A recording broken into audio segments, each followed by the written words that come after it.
Calling all track and field fans. Get ready for Saturday, April the 19th. Save the date, save the date. Saturday, April the 19th. Get ready for a full day of track and field excellence as the Board of Governors of the Next Gen Event Inc. presents the inaugural Next Gen New York Invitational Relays Event 2025. The high school version from 8:30 in the morning till 6:30 p.m. inside the stadium at Memorial Field, 431 Garden Avenue, Mount Vernon, New York. Sponsors and partners are welcome, but make sure you get your entries in before March 31st. For more information, call 929-360-7585 or 973-510-3148. Or you can also email shawnoclaf@gmail.com. Track and field fans, don't miss it.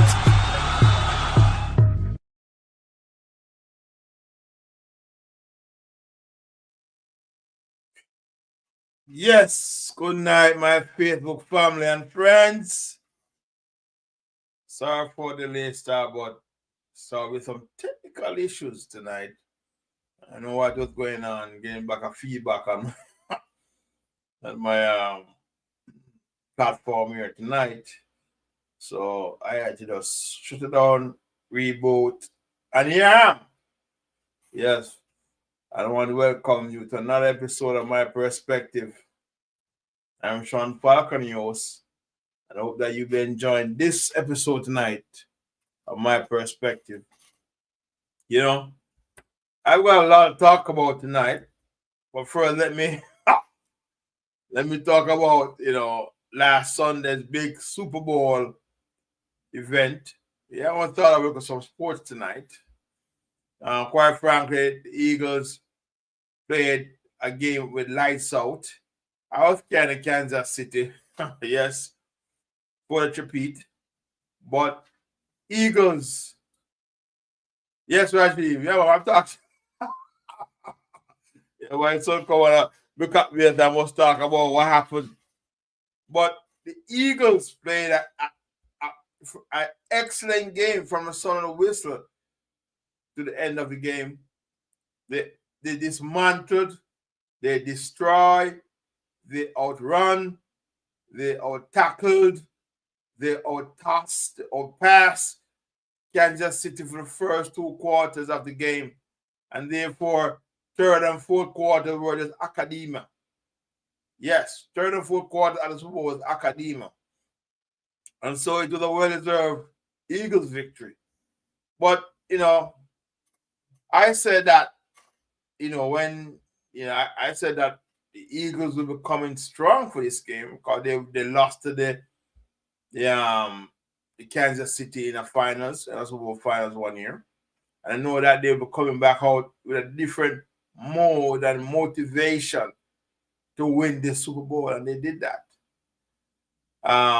For Kansas City, I said to my friends in 85 group that the first two quarters, if Kansas City didn't put no points in the score, the game was over. If they make the Eagles scored over 20 points, that's it, game wrap.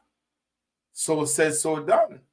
I was literally lingered, or I was told during the conversation in the group that I should stick to my favorite sport, with soccer. And one man said it was BS I was talking. And I told him, listen, I know the game, and I understand the game, and I understand that the coaches make calls for the quarterback, but the quarterback has that allowance to scramble, to make plays if the original play is locked down. And for that, I said Patrick Mahomes was not taking his responsibility. He didn't perform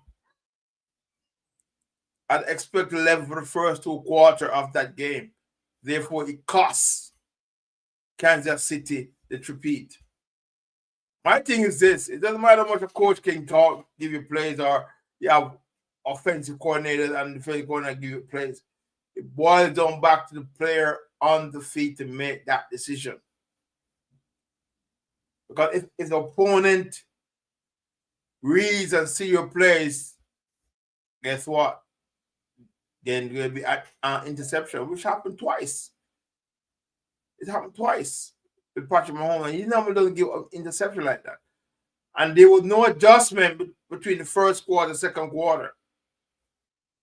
He didn't show that leadership. He keeps saying on the side, he got it. He didn't got it. Because the Eagles outran and played the best game of their life. And they muscle play Kansas City. And that's just a fact of the game. But well-deserved, Eagles, well-deserved. I know that, some of my friends in Philly are celebrating up to this day. And tomorrow, I think Friday, is a ticker parade, is a parade. So I know that all of Philly will be out giving the team the support and celebrating with the team, the Super Bowl. Kansas, sorry, but come back again next year and see if you can try to get back a championship. And trust me, winning the NFL is not an easy feat. It's not an easy feat. Yeah, it's not an easy feat. And that's just the reality, Ben. It's not an easy feat. So let's wait and see. And once again, congratulations to Eagles who are flying high. Yes, they get back there. You got revenge on Kansas City. Yeah, they get back their revenge, and that's just the reality. Anyway, if we want to move on to topics of this discussion tonight, let's say I've got a lot of things to talk about, and we're going to talk about foreign affairs and talking about unpopular things that some people don't like to talk about, and we have to keep reading. But first of all, let me talk about what's going on here in the USA. And it seems like president is on a signature role with all these executive orders and all these tariffs he's giving in executive orders. And to be honest, I'm saying that he told the people from before he came, what he's going to do. And he's delivering his promises right now. Yes. He's delivering his promises. So my thing is this. It will be the courts and the people of the Democrat Party and ordinary people like myself will have to go to the streets. Because it's quite clear that he's going to do a lot of things that's not going to improve the economy. This is in his second one. He's going in the second month of stewardship of being the president of the United States, and he's just doing things out of the norm. He has now put 25% tariffs on steels coming from other countries, and the appropriate response was other countries in Europe have now said that they will put back tariffs on American goods. I know article came out. The automakers said that if the 25% tariff stays in effect, then car prices in the USA will be going up. And possible jobs will be lost. Because of what he's doing with it, he's creating this 25% tariffs war. And to make matters more, the president doesn't understand that the world is a global market right now. And I said yesterday in my chat group, 85 chat group, that Donald Trump doesn't realize that the world is not going to be fair anymore no more. He has lost that impetus I should say that level of exerting the American power when he was here in 2016.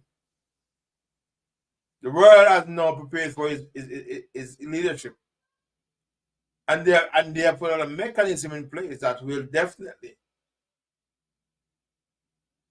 not hurt America, but also hurt the global market. So Donald Trump doing this tariff war is not progressive, it's regressive.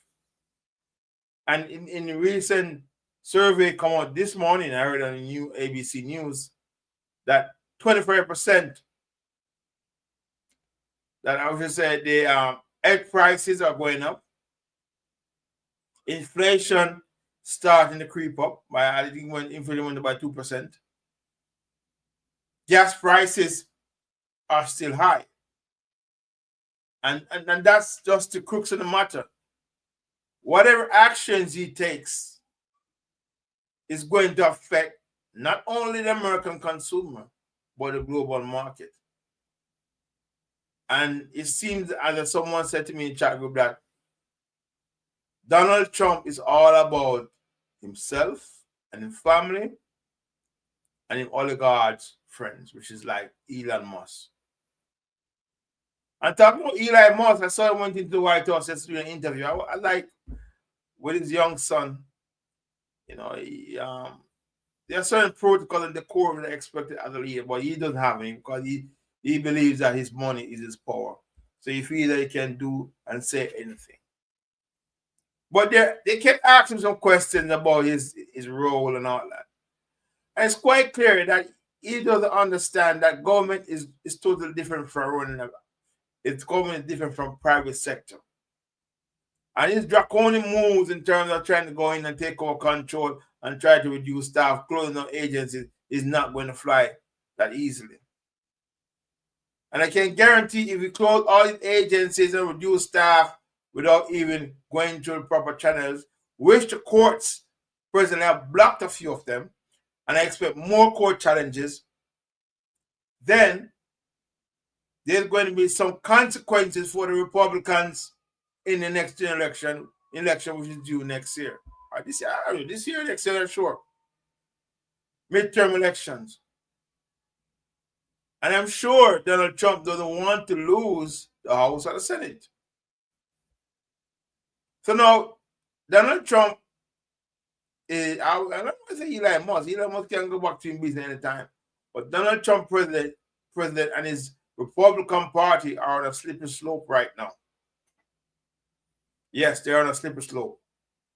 In terms of that, whatever consequences come out of all these actions, the Republican Party will face, will reduce their power in the Senate and upper house. And that's just the reality behind it.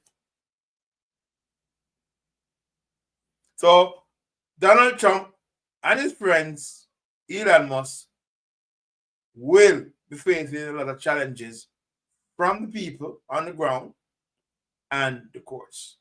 So wait and see what will happen.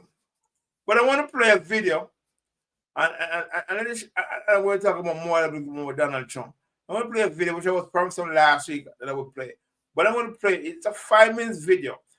And you're going to understand about how he operates and how he thinks for himself. And please leave a comment in it, and I will get and tell me what do you think of this video. How do you feel about Donald Trump? So watch this video right now.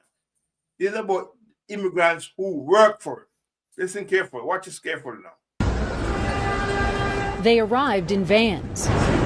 They arrived in SUVs. Hi, guys. Most of them co-workers. Some of them friends.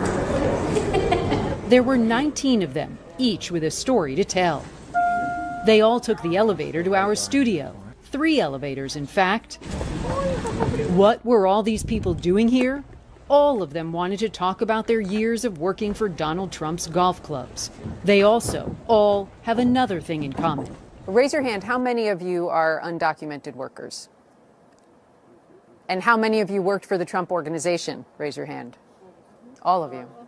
All of them say they worked for Mr. Trump at his various golf courses in New York and New Jersey, some for more than a decade, despite being in the United States illegally, from countries including Mexico and Guatemala. They brought with them their work uniforms and stacks of pay stubs from their former employer. Jose Juarez worked as a waiter at Trump's Westchester Golf Club for 10 years and often served Donald Trump. He used to come and we serve him a Diet Coke out of the glass bottle into a plastic cup with ice. Do you think he knew where you were from? Yes, he knew I was from Mexico. You told him? Yes. Do you think the president knew that you were undocumented? I think so. This was an open secret. Lawyer Anibal Romero represents 38 undocumented workers, including this group, all of whom worked at Trump Properties.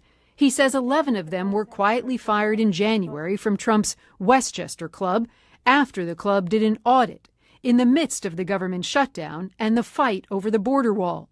The rest of these workers quit given the toxic environment. Some of these employees were the most trusted employees of the Trump family. They've been working there for 10, 15 years. Some of my clients had, the keys to, for example, Eric Trump's house in Westchester, New York. Nearly all of these 19 undocumented workers told us they've met Donald Trump. Sandra Diaz is from Costa Rica and worked as a housekeeper for 4 years at Trump National Golf Club in New Jersey. I work really close to him in his house. Always I with him, with Melania, with Ivanka. Always I stay inside the house with all the family. They know me. I have a keys. I have to go in. I have to take care all clothes, everything in this house. I have to care.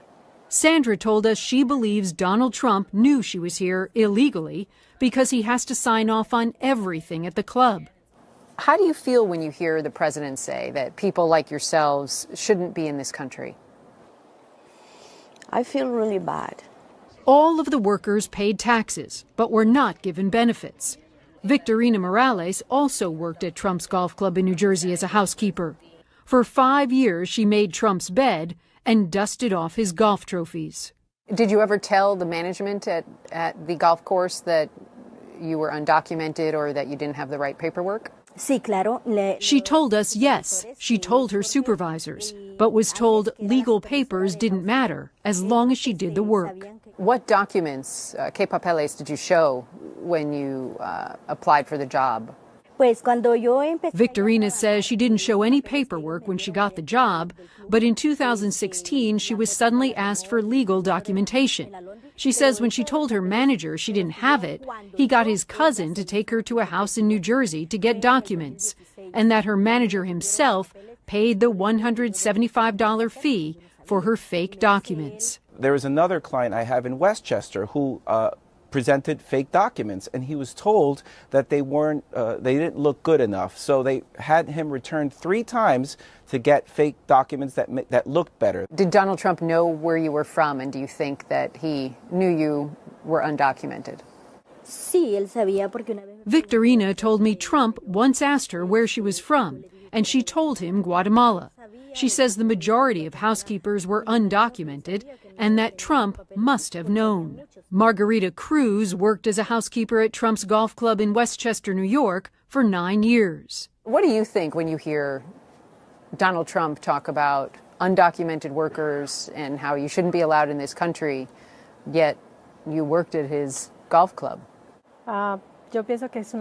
Margarita says Trump is a hypocrite, that he says they are bad people, rapists and traffickers, but they are honest, hard-working people who worked hard for him. He's been benefiting from undocumented labor for many, many years. It's sad that he's been lying to the American people. Randy joins us now. Has the Trump Organization had any response to what those workers told you? Anderson, we reached out to the Trump Organization several times asking for a response to the fact that these allegations and also the fact that the Trump Organization has been employing these undocumented workers for years. We didn't get a response, but the Trump Organization has responded to the New York Times, which has also done some reporting. Yes, that is, that is all about Donald Trump.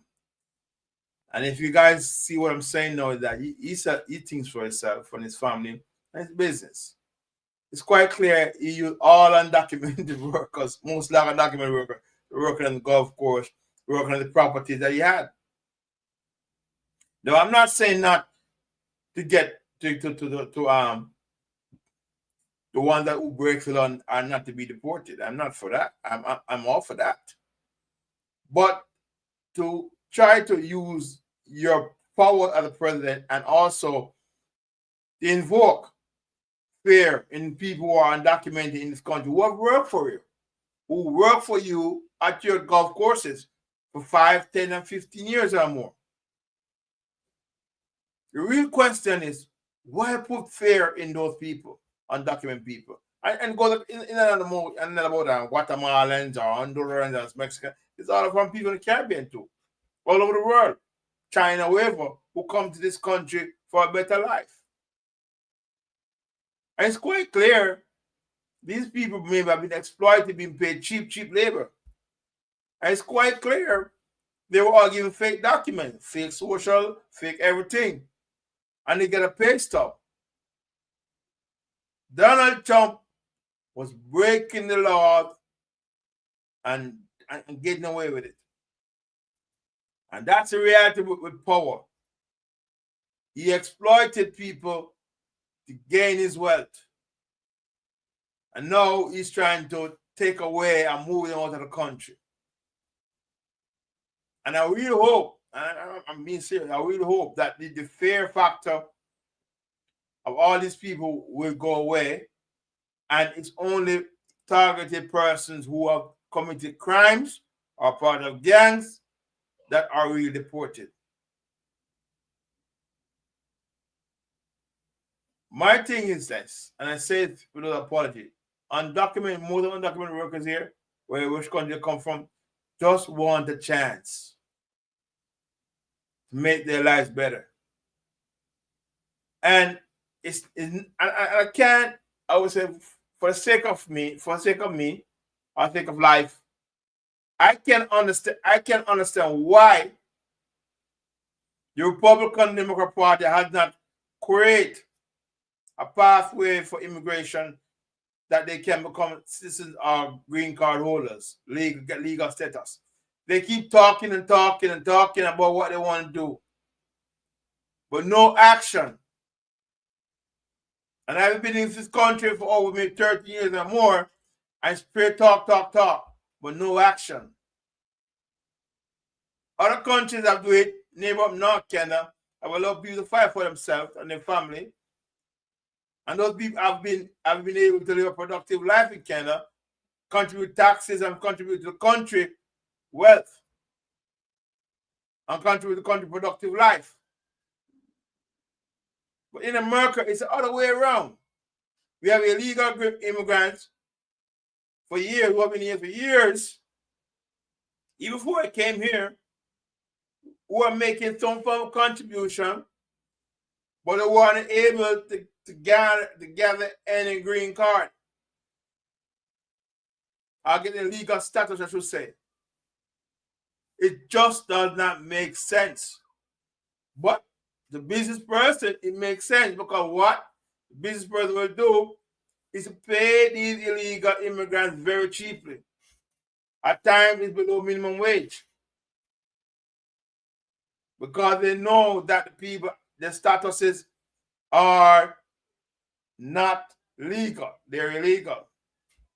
And so the business owners will make money, increase their profit on sales, increase their profit, reduce their overhead expenses, and able to live more comfortable.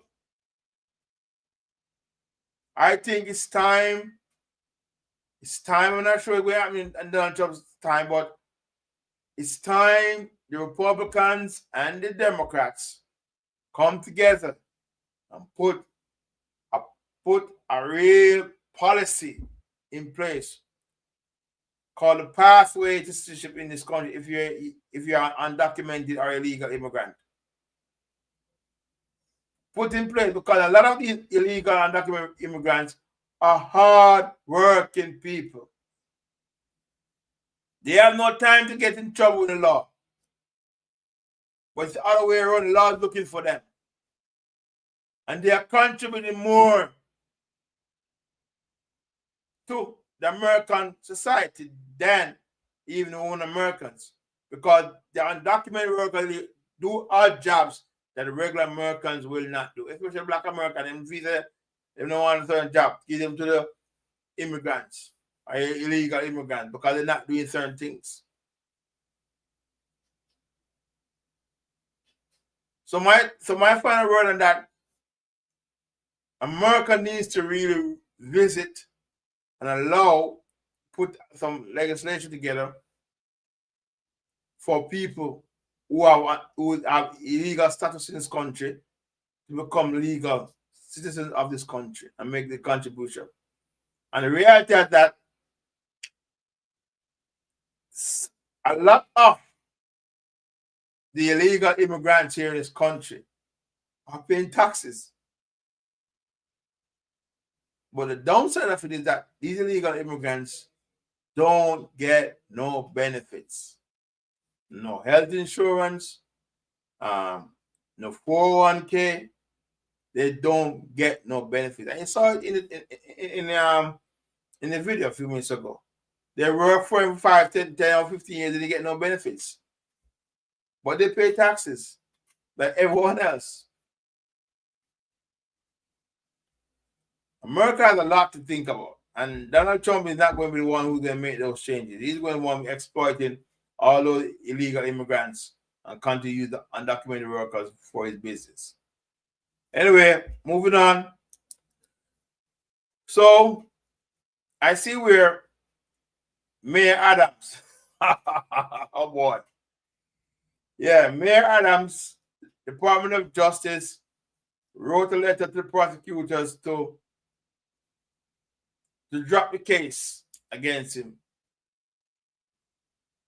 Don't go no further or proceed with the case against him. And this is what happens when you lie in bed or you well, next time, you know, you're right about that. I should call up my congressman and senator about it, about the pathway. But you know, people you're going to call and talk about it. But guess what? I'm in a Democratic constituency, and they don't have no push in the Senate. They're not leading the Senate. They don't have the majority in the Senate or the upper house. But I will make my voice be heard. I'll write my letter to say I'll speak to the senator, ask them to talk about immigration and the pathway. Because it's time. Yes, it's time that America create that pathway for illegal and undocumented immigrants. So, moving on, but as I was talking before, that I see where the mayor,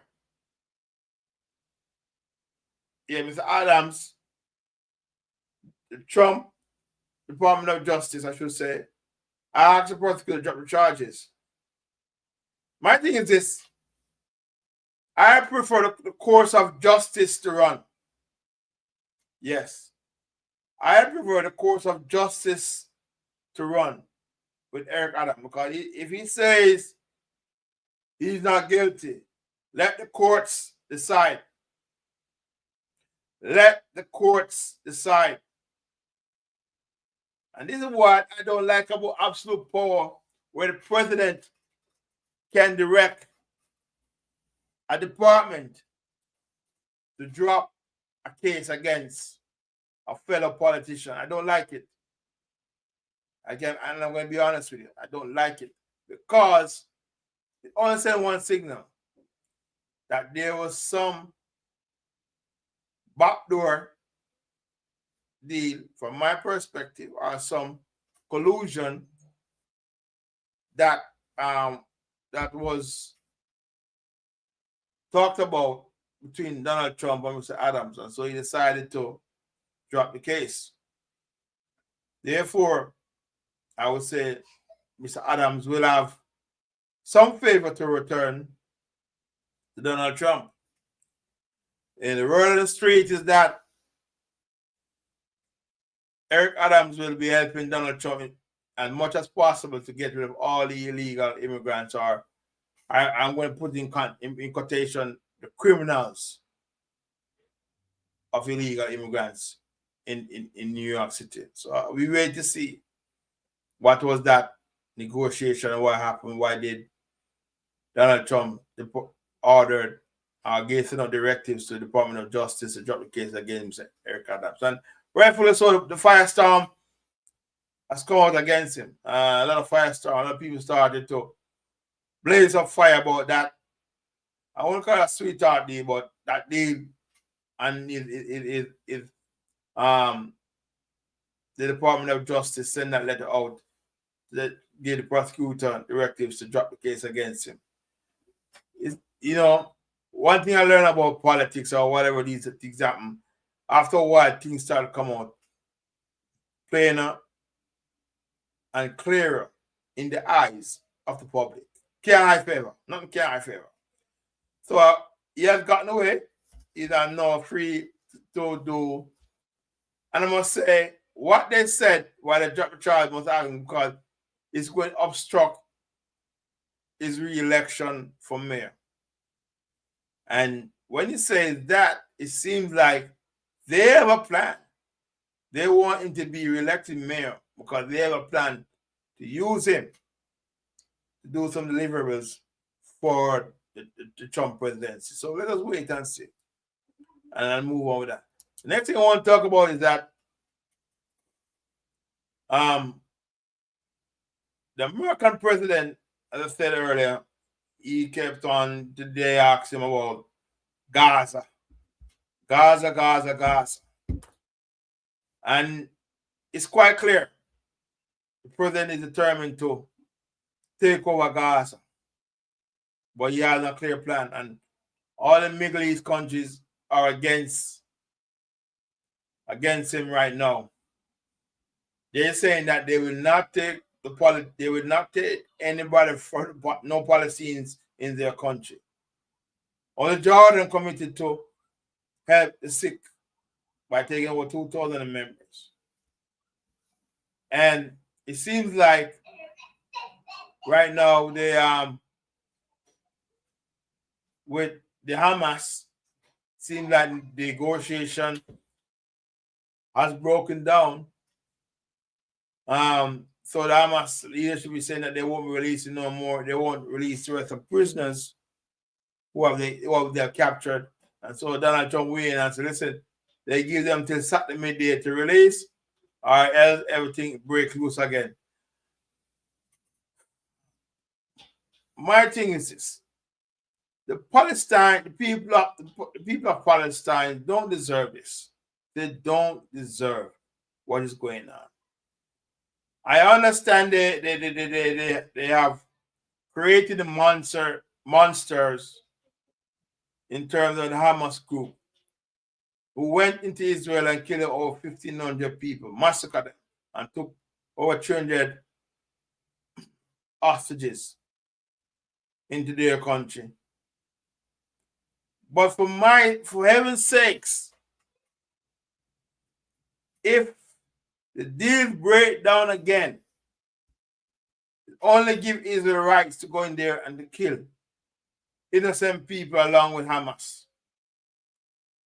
And it's quite clear that 1,000 more people die, innocent people die. And the world, much of the world is saying now, Palestine there should be 2 states. But Donald Trump is saying they want to take it over. No, it's not going to happen. I can guarantee America will not take over Gaza because the Palestinian people deserve their own sovereignty. Yes, they deserve their own sovereignty. And they are entitled to build their own lives and build their own livelihood, build their own economy, build their own homes, build their own prosperity. And if America there tried to, and this is my perspective, is that if America should try to push out the people, Palestine, I think there's going to be some form of rebellion. There's going to be people in the region, Jordan, Iran, going to join up to fight against America taking over the Gaza Strip. And that's my perspective. So let me take a break, and then we come back and we talk about Jamaica. There are a lot of happenings in Jamaica. And my things already. We have to talk about things and put things in perspective. Because the reality situation that, Jamaica still operate under third world syndrome. Yes, Jamaica still operates under third world syndrome. So let me take a quick break, run a little commercial, and come back. Give me a minute. Calling all track and field fans. Get ready for Saturday, April the 19th. Save the date, save the date. Saturday, April the 19th. Get ready for a full day of track and field excellence as the Board of Governors of the Next Gen Event Inc. presents the inaugural Next Gen New York Invitational Relays Event 2025. The high school version from 8:30 in the morning till 6:30 p.m. inside the stadium at Memorial Field, 431 Garden Avenue, Mount Vernon, New York. Sponsors and partners are welcome, but make sure you get your entries in before March 31st. For more information, call 929-360-7585 or 973-510-3148. Or you can also email shawnoclaf@gmail.com. Track and field fans, don't miss it. Yes, welcome back for the final segment of My Perspective. And we're going to move into happenings in Jamaica. Yeah, happenings in Jamaica. Let's have a lot of things I want to talk about, but I have to break it down. But from last week, I promised to play a video, and last week technology beat me up. So I'm going to play this clip, and then I'm going to talk about this clip.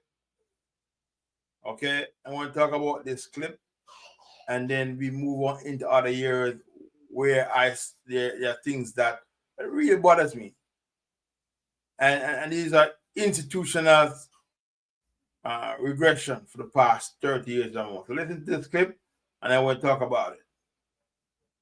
Emergency works taking behind me is emergency works taking place along the corridor of Spanish Town Road at the intersection of Industrial Terrace. Now, residents would have noted the unbearable issues related to a sewage leak in this area over the past 6 weeks. We have been working with residents on constantly clearing blockage in and around the area, ensure that we are able to bring about resolution for residents. Now, behind me is the initial work, which will see some emergency repairs to the surface to allow for free flowing of traffic. But we'll also, as of today, be breaking ground between Beeston Street and Water Street on 580 meters of replacement pipeline, which will see 12-inch PVC pipe being relayed to remove the old asbestos pipes which have collapsed along this area. Now, downtown Kingston is known to have significant damage to sewage lines because many of these pipes are older than I am. But we are moving quickly to restore normalcy to the area with an initial investment of over 80 million Jamaican dollars, and we expect it to be a part of some $490 million of investment to be made in this area starting in April. Last 3 years, we've invested some $500 million in improvement of sewage flows in this area. This is a continuation of that investment. 80 million initially, as is being seen behind me, but a further 490 million to be made in April of this year. It means better living conditions, it means less sewage leaks, it means your government is investing in improving what is a bad situation. A situation that should have been resolved decades ago, but that we're making the investment now. Well, everyone who is traveling along Spanish Town Road morning and afternoon during high peak time can expect some delays over the coming weeks. So we ask them to bear with us as we do have to make the investment to ensure that all the citizens that live and work in this area are not exposed to raw sewage. And kill. Yes. So that is the clip I was played from last week. And you know, when I say Minister Samuda Jr., Matthew Sabuna coming out, and that's where I was talking of Denham Town, right down there in town. And imagine, I can remember from the 80s when El Fiaga was in power. He had the grand vision to remodel downtown, create that Coronation Market into one of the best market in the Caribbean. But as you know, politician comes in to you when you the UDC, Urban Development Corporation, to redevelop the Coronation Market area. But as you know, a politician came in and figured there was no capital budget. So therefore, the Coronation Market development was shelved as per usual, because there's no money to do those things. Because once again, Jamaica economy did not provide that expansion of growth in terms of revenue collections. They weren't thinking ahead for 10, 15 years to look at improving revenue collections. They were looking to improve how to reduce tax. Instead of taxing the Jamaican people every year through some form of collecting money, they look at how best to reduce taxation. They were not looking how to give back to all taxpayers in the country, hard-working people. They were not looking to how to bring in the unemployed or the people who were not paying taxes into the system. At that time, Jamaicans were always dependent on loans from the IMF through the 80s. We had test upon test, fail. And so it will become a subject of topic in Jamaica. It comes to the 90s, where there was a high interest rate regime. The Prime Minister tapped out bye-bye to IMF, but when we went on the road, we had to borrow at the highest 34% and 40% interest rate. We had to borrow.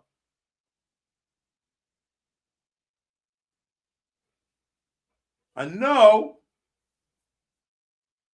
the country is now having some level of growth,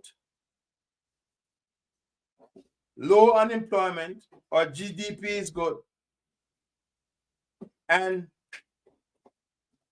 what we just saw with the sewage on that road down by Denhamton, right, Spanish Town, and Tivoli Gardens, and the craters I see where man dig out and sweep out everything out of the craters is a total neglect and lack of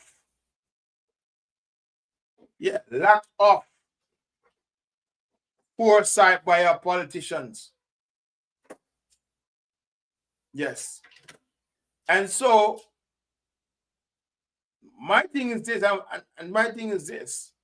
now that they have the fiscal space and they're collecting more revenues and all that, it's quite clear government planning is still not in order. And I'm going to say this. Coronation Market is one of the epidemic center of commercial activity in Jamaica. Anything you want, you go downtown at wholesale price, food price, every price you get.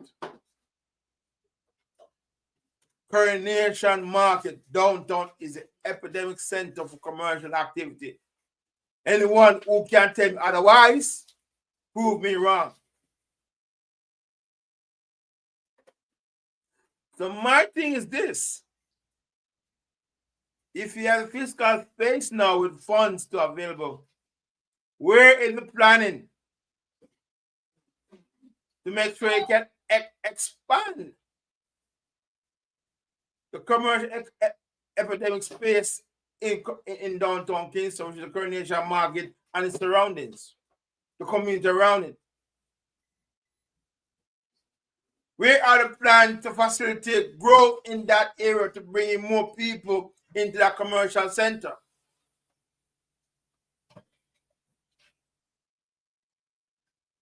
Where is the futuristic thinking about building that, expanding the commercial area? Is it because they say it's mostly ghetto people down there.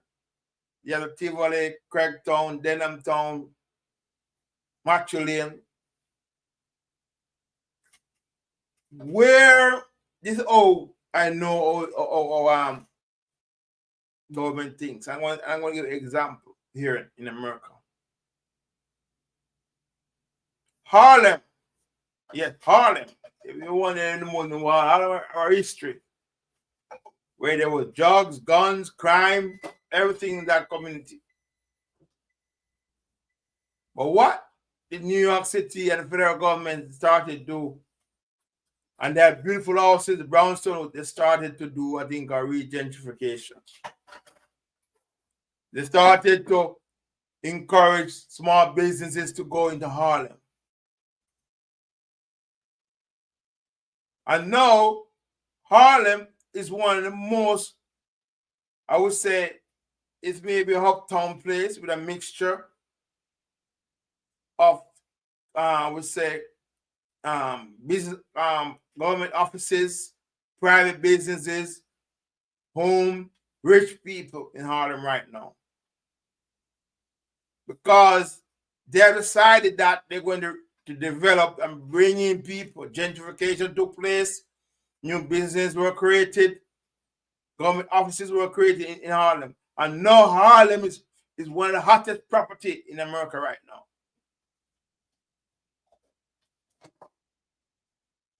So my thing is, where is the foresight thinking of Jamaica leaders? Where can't they look at the place where there's a lot of commercial activities and expand it? And that's downtown, Coronation Market and surrounding. I need the expansion. And it doesn't take a lot to do the expansion in those communities. All I will give them a couple things: improve the road surface, give them new drains, sewage, right? Phone service through fiber optic. So you have that environment, it give them more data space. And in that area alone, you can create new advertising boards for businesses. Small business, big business won't advertise. Because in that area, the Coronation and all that area is where all of the commercial activities. And if someone should do a research of how much money is spent in that area, I can guarantee it's millions per day. Millions per day. So the government of Jamaica is really serious about redevelopment of downtown Kingston. Start with the Coronation Market area and its surroundings. Yeah, you can't talk about the parliament. It's fine, but talk about that. You fix this up, bring more commerce, expand it, and trust me, it's going to bring more greater things for the people of downtown Kingston. And that corridor from Spanish Town to Mandela, if that area can expand on the other side of where there are highways. And there are lands around there that have not been. And there was this bus park that has become vacant because people don't want you because they're not near the central district or shopping. And they're right. So people are not going to take the bus. But if they create an environment for that bus park or create something next door, trust me, downtown Kingston will revive and be better. And then moving on, and talk about downtown Kingston, we see where the legislation was passed in Parliament for Portmore to become the 15th parish of Jamaica. Come on. Overdue. Portmore, big up for themselves. Gaza family. Big up themselves, Gaza family. All the man of Portmore. Yeah, man. Elshire Crew family, well done.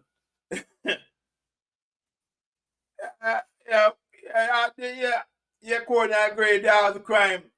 But my thing is this, and let me talk about crime and the gangsters. These gangsters and I call it extortionists or area leaders, I will call them. If you don't give them the power to exert themselves, they can't exert. And if our people stop living in fear of these persons, because get everybody their life. Yeah, but the reality is that these gangsters also fear their life, losing their life. Because guess what? They want to live the high life. They want to have some money, have a couple of cars, a couple of houses on the blocks. My thing is this, and maybe you can help the court in that. Teach these gangsters to fish. And when I say teach them to fish, teach them how to do business, so the legal business, train them. And teach them how that the value of money is more important. You know, teach them how to that in terms of business practices, and let them able to invest back into the community where they're at, make them money legally, and let them understand that money today is not money for tomorrow. You have to be able to know how to manage money. Because I know these gangsters, they will get 3 million. And they might spend 500,000 or $1 million outside, and then tomorrow look for another 2 million to rob people again, and they start people. Yes, Dexter, Portmore, I'm not sure they have the basic facility to be called a parish, but they're one of the largest right now, as they say, population in Jamaica. And so the government, and with opposition in opposition not agreeing with it, that Portmore can move to a status, a parish level. I don't have a problem with it. But when they move to that parish level, they now have to look to make sure that they build a hospital, build a courthouse, post office, amenities that require to be a parish. Right? They can also build, you know, I'm expecting that new investments, private and maybe public investment will come into Portmore too, to expand. Also have government agencies, private investors coming in to look at investing in communities. You know, because Portmore now will have its own taxes. And also they can also reinvest some of those taxes that they collect. And I believe that, I can give an example, Portmore can still hold toll system to access the own toll. I mean, access point. There are a lot of access point they can use with a small, and that revenue can go back into the own municipality, which is Portmore as a parish, to invest in the surrounding communities. So there is going to be a lot of potential when Portmore come next parish, Dexter, and other persons who have doubt about it. But we have to give them the chance. And there are a lot of lands that are not being utilized properly. And it goes across the spectrum of Jamaica too. That the government of Jamaica and its municipalities must look now how to best utilize lands that are vacant, whether they're in Maxfield, uptown, downtown, wherever, and put them into productive use. Build maybe shelters and for the poor, for the, you know, build small apartments. See where would they road up on the road, or do some house, giveaway house. Maybe they can build apartment complex, apartment complex for people who are living in dire straits and need somewhere to live. Right? Because government land, and give the people the houses, the apartment complexes, through some co-op or whatever. So I believe that land utilization must improve. Yes. Land utilization must improve in Jamaica. And that's where I say the government and Portmore will become, I can guarantee, Portmore can develop its status and bring in investors and bring ideas and innovation to the city, green spaces and all that. Trust me, it can be, that part can be the pearl of the Caribbean, or even better. And so, my thing is this: each parish in Jamaica should now be looking at best practices to improve the economics in terms of infrastructure, in terms of homes, in terms of, providing jobs and opportunities. And that's where you keep your population together. So, arguments say Portmore 300,000 people, they have to develop around it, build up buildings, offices where people in Portmore can work, are the best choice to raise their family and take care and make some money, and also live a peaceful life after retirement. That parish capital will be in Portmore, right there at Nagahead. Maybe Nagahead, maybe Independence City can be the capital. The people at Portmore will have to decide. And with that capital help, Dexter, is that the people will have to know what amenities around there will be able to be accessible. Because it only makes sense that when you choose a capital in that parish or where the central focus is, you have to make sure that amenities are there for people to access. And the government is talking about, it's like an urban center, but I'm going more than urban center. In that area, it's like a new Kingston, Dexter. We have a lot of buildings, a lot of activities going on in that area. Or like downtown Kingston Commercial Center. So Portmore people will have to decide, Greater Portmore can move on, but you have to talk about amenities and how you have set up the Greater Portmore for the big capital center. Because a lot of things have to be taking place.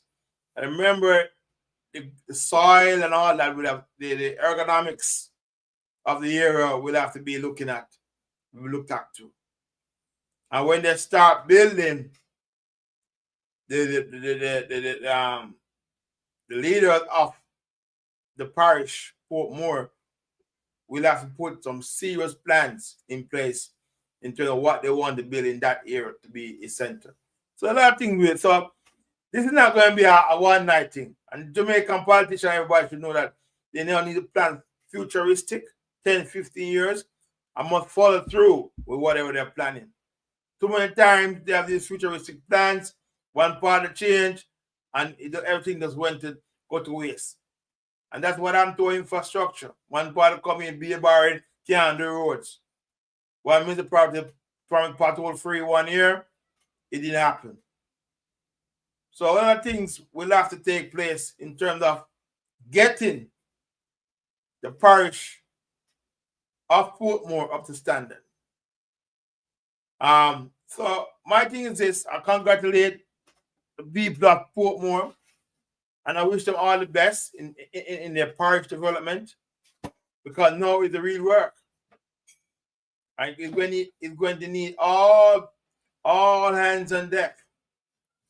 It's just unfortunate that people sometimes, I was having a discussion that, some people felt left out of the process in terms of consultation. But what I found out in the discussion, the person who said they were left out of this consultation, this is what I'm doing to Jamaica. They don't try to go and educate themselves. They expect that they ask questions, it must be answered. The process doesn't go that way. Because in life, there's always a process first, and then you go to other things. And it's quite strange that people who say they're educated or smart enough don't understand that you have to go through a process. Get the parish status, then the other things will come in play, because the other committees or governance who have to put certain things in place. And so I would say to people that, and it just goes to show that the lack of knowledge and ignorance that still exists within Jamaican society is showing up. And I think that's where Jamaica progress has been stalled a lot because of most of Jamaican ignorance, even the educated ones. Because all they can see is one thing, opposition side. They're not looking for the benefits down the road. And I'm going to say this, Fitz Jackson opposition, who is against the parish, and he says that when the PNP come back in power, they're going to bring legislation to revert the status. It doesn't make sense. What he's saying doesn't make sense. And he's saying that Mandarin and gender, whatever it is, he's saying that he's going to build another garrison. I'm not sure about garrison. Yes, people vote on performance. And he's worried about his people what he's going to lose because they're going to move the border. But what?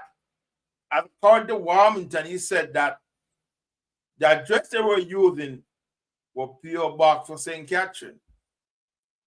And so that's why they said that those towns are those areas will have to move out. They're not a part of Portmore. They're not using Portmore address.